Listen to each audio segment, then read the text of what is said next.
Hey everyone, welcome back to our tech tutorial series. If you're dealing with PDFs that keep opening in the wrong app, don't worry, I've got you covered. Today, in 2025, we'll walk through how to set Adobe Acrobat as your default PDF reader. This simple process works on Windows, Mac, and even mobile devices, making your digital life a lot smoother. Whether you're a student, professional, or just someone who deals with a ton of documents, this quick guide will save you time and frustration. Let's dive right in. First, if you're on Windows 11 or a later version, start by opening the Settings app. You can find it easily by typing Settings in the search bar on your taskbar.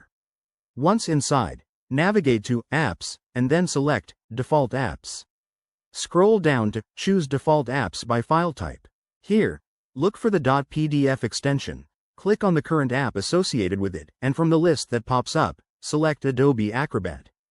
Confirm your choice, and boom, Adobe is now your go-to for PDFs. If you're a Mac user, the steps are just as straightforward. Find any PDF file on your desktop or in Finder, then right-click it and choose Get Info. In the Info window that appears, scroll to the Open With section. Click the drop-down menu, select Adobe Acrobat from the options, and then hit Change All to apply this setting to every PDF on your system. It's that simple. For mobile users, it's a bit device-specific. On Android, go to Settings, Apps, Default Apps, and set Adobe as the default for PDF files. On iOS, head to Settings, find the Adobe app, and manage file associations there, or use the Files app to open PDFs with Adobe by default. One last tip. Always ensure you have the latest version of Adobe installed to avoid any glitches.